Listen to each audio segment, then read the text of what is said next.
I think the Late Show in particular is an institution. It has defined that late night television right from the start of the Late Show with the wars, where Jay Leno and Letterman were both on or were both considered for the Tonight Show, and then Letterman went on, did the Late Show, and the Late Show has always had a lot more edge from the cookie cutter, straight laced to the Tonight Show.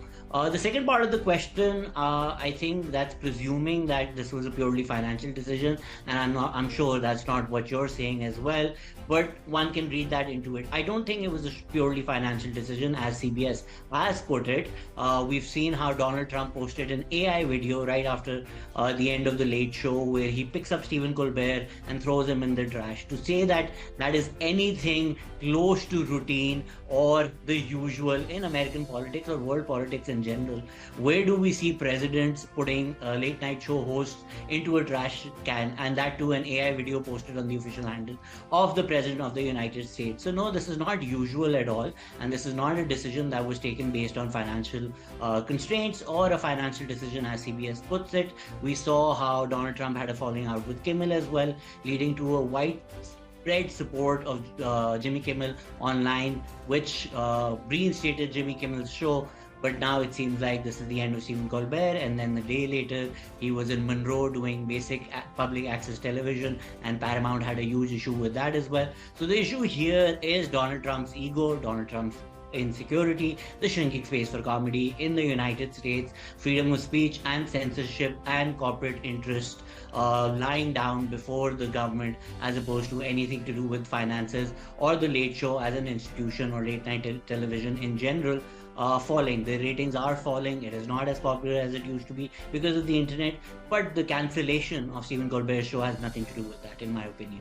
I think it'll be near impossible for me to do a comparative study because I'm not sure how hysterically cautious they have been. I do think that because of the internet, the lines that are being pushed right now on late night television or satire seem to be much greater than they were before, even though during George Bush's presidency, because a lot of the television shows that you're talking about, they tend to lean Democrat, they tend to quite publicly lean Democrat, whether it's The Daily Show, whether it's Colbert, whether it's a bunch of these late night television hosts. So we saw a lot of scathing critique during George Bush's time as well, but when it comes to Donald Trump, it has been a lot more scathing, and the news in general also has had a component to it, which in Pakistan are topics that would be considered too controversial, whether it's the Stormy Daniels trial, whether it's things about the family. So the things that are being joked about now, and part of it that is the internet, because the conversation that can happen on the internet goes a long way further than what can be said on late night television.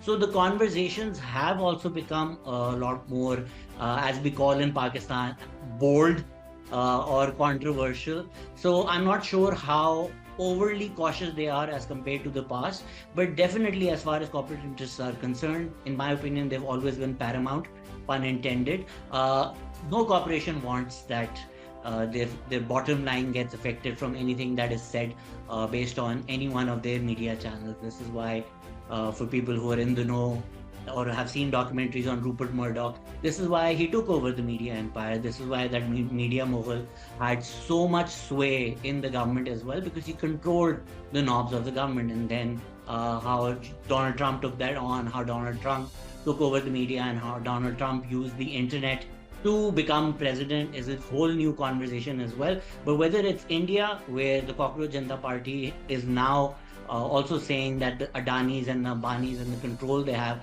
over quote-unquote Godi media, that needs to be challenged, or their licenses need to be cancelled. Whether it's Pakistan, where we often joke about or we often criticize the media for being state media, where the state controls what will be said. So corporations, historically, whether it's India, whether it's Pakistan, whether it's the United States, in general, have always been cautious. What you're seeing right now is because Donald Trump is such a polarizing figure that the clash is being played out a lot more publicly, as opposed to in the past, where certain TV anchors would quietly be removed. Mehdi Hassan was removed from NBC, I believe, and there was not a big conversation around that. I think it was always the case, right? Whether it's the Tonight Show, whether it's the Late Show, they've always offered critique or satire of the daily happening.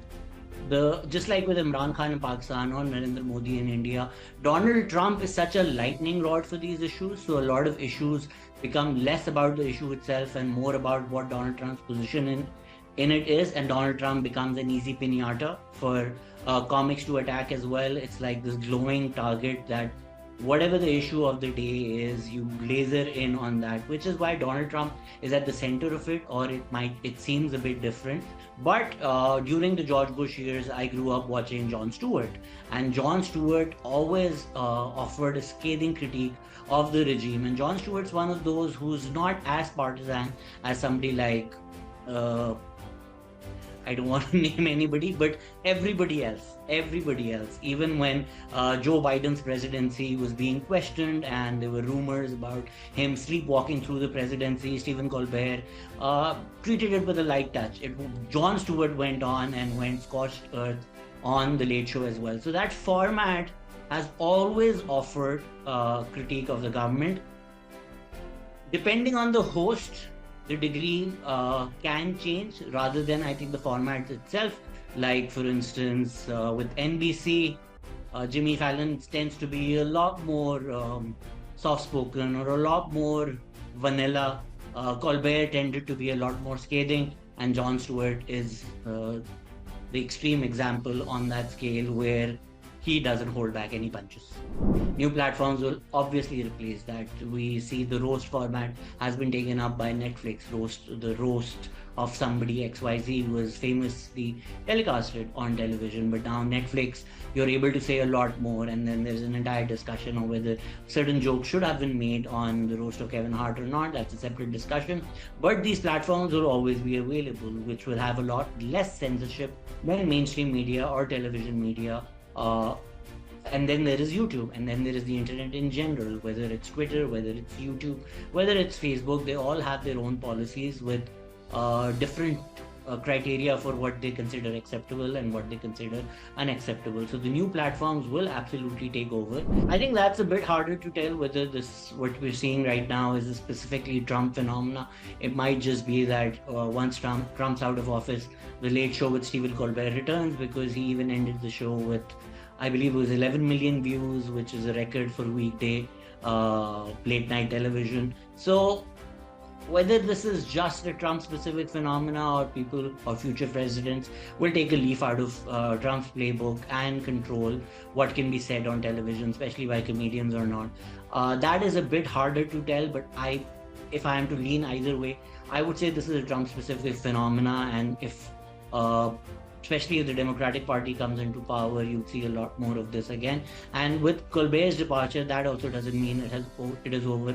Monday nights, The Daily Show with Jon Stewart, that is still on. How long that is on for, we don't know. John Oliver is on HBO. Jimmy Kimmel tends to be a bit more vanilla on issues like Palestine, but he doesn't hold back when it comes to Trump. So you're still seeing a lot more political comedy on television. SNL dabbles frequently in political sketches.